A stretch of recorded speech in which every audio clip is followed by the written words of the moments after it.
Hi, welcome back to Stock Talk. This is Joe Rabil with Rabil Stock Research.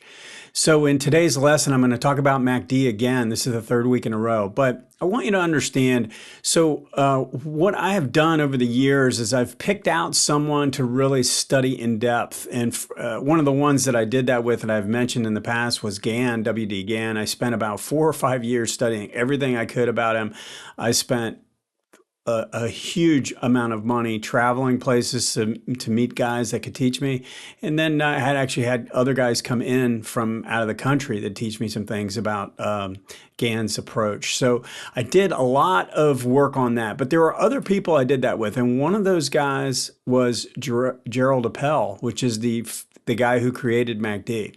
So I studied everything I could about him as well, and all the things that he wrote and everything. So what I want to show you is something that I learned from him that actually wasn't necessarily related to MACD at the time, but I have applied it to MACD and I found it to be very, very useful.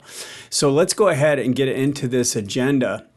So the goal of today is talking about MACD being both a trend and momentum indicator as well as an overbought, oversold oscillator. I touched on this last week, but I want to go into it a little bit more in depth this week. And I want to explain how we can, once we can recognize the difference between the two by using price and using ADX as a supplemental tool, then we can start to take advantage of trending conditions using the MACD over and over again until that trend finally fails. So I'm going to give you an example of that in the lesson using Microsoft. And then when we're done with that, we're going to go through the individual stock requests that came through. So let's go ahead and talk about Microsoft a little bit and discover a little bit more about MACD. I've got a weekly chart of Microsoft. It goes back to 2006. It's really 2006. It's about a 10-year chart starting from 2006. And what I wanted to show here is if we notice how, especially if you notice the whole movement of price starting in 2000 basically just went straight sideways until it started to move up in 2013. So I can kind of zero in on a specific area here. I'm just going to look at this spot from this period through this period. And what we can recognize is that the MACD line acts as an overbought, oversold oscillator when we don't have any real trend in place. Now, sometimes it's hard to tell just looking at MACD because we can get pretty strong readings. But if you notice, we had a strong reading based on the sellers, and then we had a strong reading based on the buyers, and then a strong one based on the sellers, and then a good enough reading based on the buyers.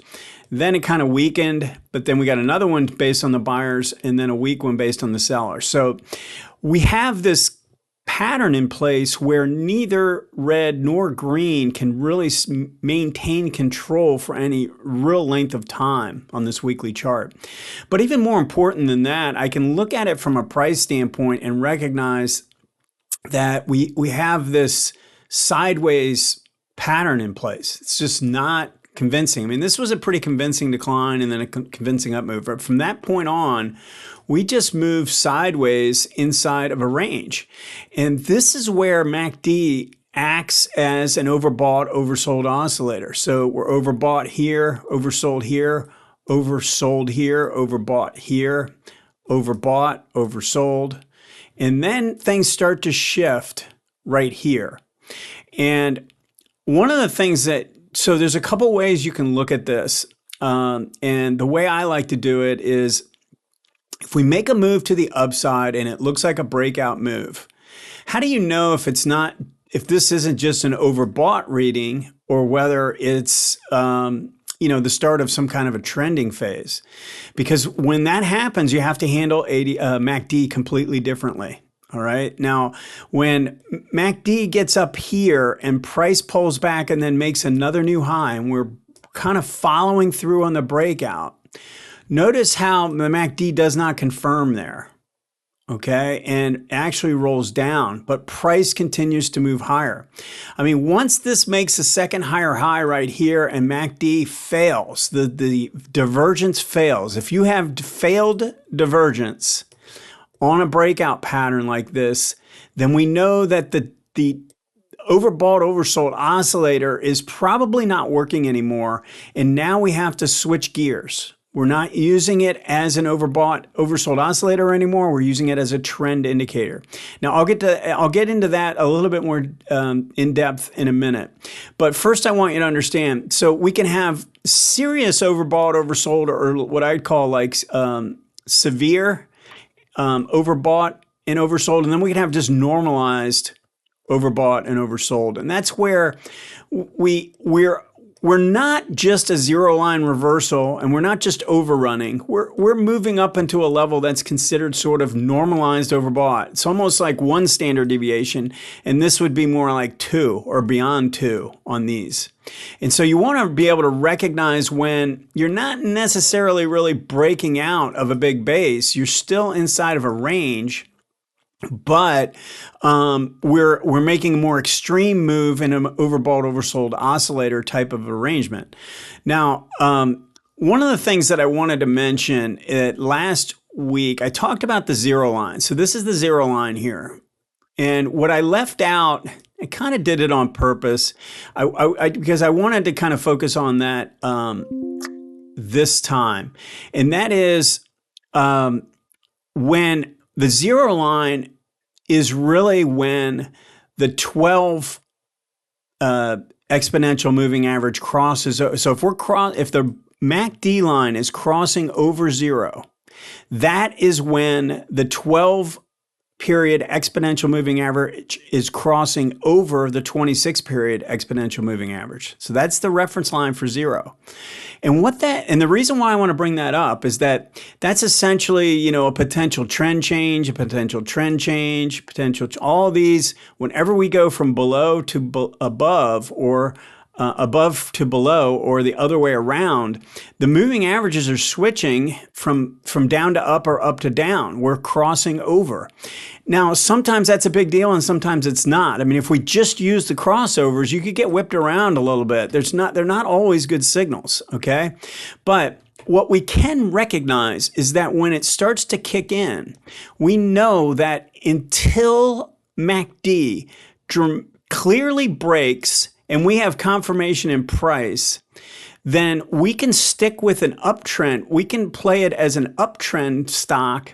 And then we know we're not really looking for oversold readings. When a stock is in an uptrend, you're not going to get normalized or deep oversold. You're definitely not going to get deep oversold readings. Every now and again, you could get a normalized oversold, kind of like what happened here.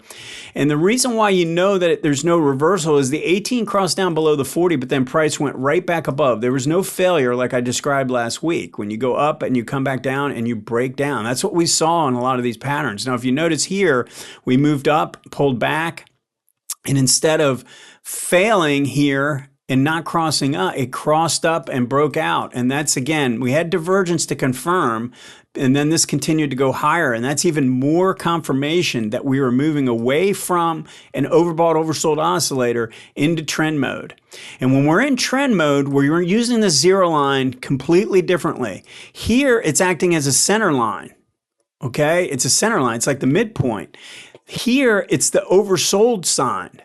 All right, now every now and again, and I talk a lot about this in my videos about overrunning a little bit. We can always overrun a little bit, just like we did here. We overran, it didn't just hit right at that line. So there's a slight crossover between the 12 and the 26, but it's not significant. It's not to the point where the lines are truly rolling. They're basically doing one of these deals. Okay, yeah, the 12 is below the 26, but they're really close together and they're not dramatically declining at this point. So we're in question here, all right? And then we turn back to the upside. Now, if we start to move forward, you can see pull back to the zero line where the moving averages just meet together and we have low ADX. I talk about this a lot. Now we know we're in a trend mode for this indicator, and we're using it as a trend indicator, trend and momentum indicator. It's no longer an overbought, oversold oscillator. Now, you could think about it as oversold, but really oversold is the midpoint or the center line. It's not going to be down in here. You're not going to get an oversold reading anymore. It's not really an overbought, oversold oscillator. It's trending and coming down to the midpoint. All right, and then we're turning back up again, and we did it again. We had a really great signal right here, zero line reversal, low ADX, and this was the last page in my book, last chart in my book, where this broke that trend line and then started to trend for a significant period of time. Now, what's interesting is what's taking place now. This is not slight overrun. Okay, this isn't just a little bit of overrun. We came down and the moving averages crossed over. We failed and made a new low here. Confirmation in MACD crossing down. Now this is on the downside. This is on the wrong side of the zero line, and we have a trend to the downside. So again, now I would be more inclined to believe for now that we're back into an overbought, oversold oscillator type of a condition for this indicator.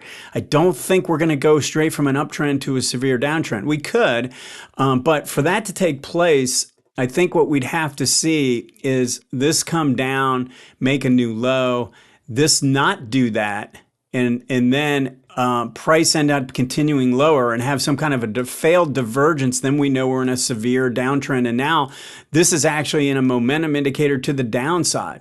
So right now it's sort of in an indecision mode. We don't have anything clearly in mind in terms of what's taking place here. It's what I'd call transition, but we know as long as we're below the zero line, there's no rush to do anything with this. So anyway, I thought this was worth talking about. I really haven't spent a lot of time talking about MACD switching from overbought, oversold oscillator to trend indicator, and I think it's a useful tool for you guys to be able to use. Let's go ahead and get into the individual stocks now.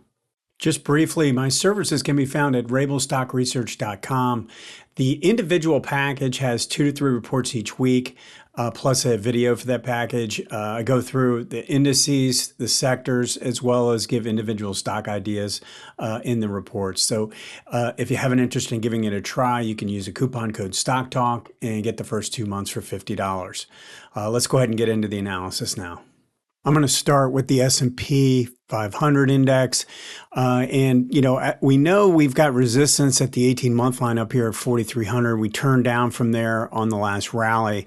Also looks like we have support around 3,900 after a pretty decent sized drop. And we are oversold from the 18-day line, which is up around 4,100. So we have all that in place kind of as an overview, but let's take a quick look at the hourly chart, because I think if we're going to get a turn, it's going to show up on this time frame first. And so far, we don't have anything definitive yet. Right now, we have broken this downtrend line. We've moved up, but the 18 on the hourly, the 18 MA, has not turned positive, and we're getting a little bit of a test right now. The thing that troubles me a little bit, at least in terms of not having enough confirmation, is we're back to the zero line here, and green DI could not get above 25.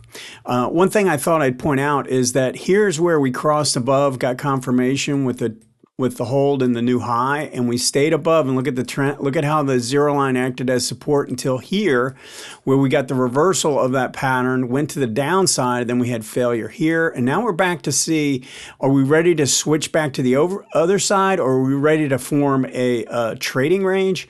So got to be on the lookout for how these react right here. But green DI is going to be real helpful as well. If we're going to get a turn, we're going to break this downtrend line with a little bit more of a vengeance and then turn to make a higher low, and green DI is going to do the same thing. We're not going to do anything meaningful without that pattern in place.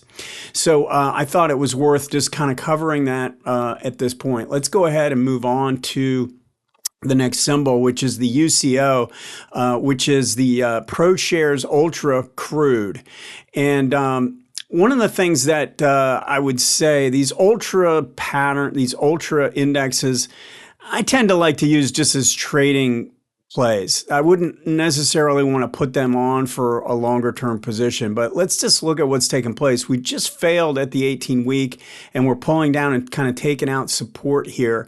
Now, we do have support coming up not that far away on the downside on this index, but if you look at the daily chart, we've broken this recent support level and we failed at the zero line. We have red DI hitting another new high. So in order to change this pattern and do it quickly, we're going to need to see a move where we cross back above. This is a breakdown, right? We're going to need to see a undercut, which we've done, and now rally, and then make a higher low and test that area and form some kind of a bottom that way. That would be the quickest way this could turn around. And, right now, I'm not sure if that's the way this wants to play out. We're coming into some bigger support, so I'm not expecting a big drop from this. It's just, it might take a little bit more time. And when I look at a lot of the energy stocks, they look like they want to pull back a little bit more, or at least pause a little bit more before they're ready to go. Silver. So, there's not a whole lot of compelling evidence to want to jump on board right now. Let's take a look at the longer term chart first, because we had this really nice breakout to the upside back in 2020, where we took out, we looked like we were reversing everything. We had a really nice move to the upside. And then we had this kind of failed new high. And then since that time, it's been lower highs and lower lows. Now we're back to the original breakout zone, and this is a pretty good area of support. So I'm not expecting much downside from here. What I want to see, though, is an improvement in this pattern. We have ADX above 25 and still trending. I mean, it's confirming this trend to the downside. And I probably would want to see a trend line break or something like that to convince me that we're finding some decent support. So it's not all that appealing right now until I get more evidence. I don't really want to be the first guy here. I know that if this is going to go and do it in any kind of a really significant way, it's going to have a lot of upside. There's going to be a meaningful upside to it. So I don't really feel the need to be the first one at this SLV. BNTX. So we've got on a weekly chart. Look at how this has formed this range, working sideways, and we have no strength in the ADX right now. All right, and MACD has been really negative, got way overdone to the downside, and it's been trying to work off this overbought condition, but it's not really showing any significant signs of improvement. What we're going to need is a breakout pattern. And when I see this taking place, and actually we should just take a look at the daily chart and just recognize how this is an overbought, oversold oscillator MACD right now. You see how this is just pulling one of these deals? There's no trend, and we're working sideways. Now we're getting down into the lower end of this range, so we could work our way back up in the near term. But until we can kind of really break out from this area, I don't think there's a whole lot of meaning in what's taking place. So don't get too excited unless you want to trade it for a little play to the upside. Brookfield Asset Management, very similar to the market pattern where we failed at the 18-month. That line's starting to roll over a little bit. Clearly looks like there's resistance up there in the low to mid 50s. And then on the weekly chart, we rallied up, and we rallied up pretty strong. So this is a key point. When you get a decent rally off the low, you can have a harsh 2, 3, 4 weeks down, and you still can defend these bottoms.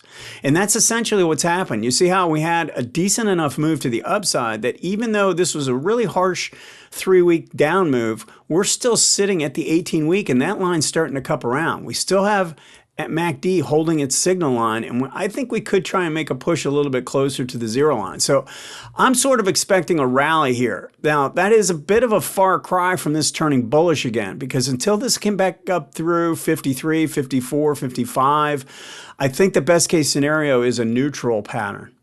Brookfield infrastructure. So this is a little bit different. We've got a pretty strong up move taking place on the monthly chart. So this didn't break the 18-month. This just pulled back and held the 18-month line with confirmation on an ADX basis.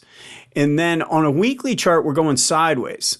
We don't have any kind of a trend to the downside, and we're on pause. We were in an uptrend. Notice how we were holding this 18 and 40, and both lines were rising, and then we broke and came down through. Now, we're trying to reemerge again, but for this to really work, we're going to need to hold here and turn up. MACD is trying to hold the zero line. We don't have any real strength on the sell side at all. So I think those are all positive signs. I just don't think we're ready to break out quite yet. Let's see how this reacts at 40. 40 is a good reaction, then we could get another leg to the upside in this one.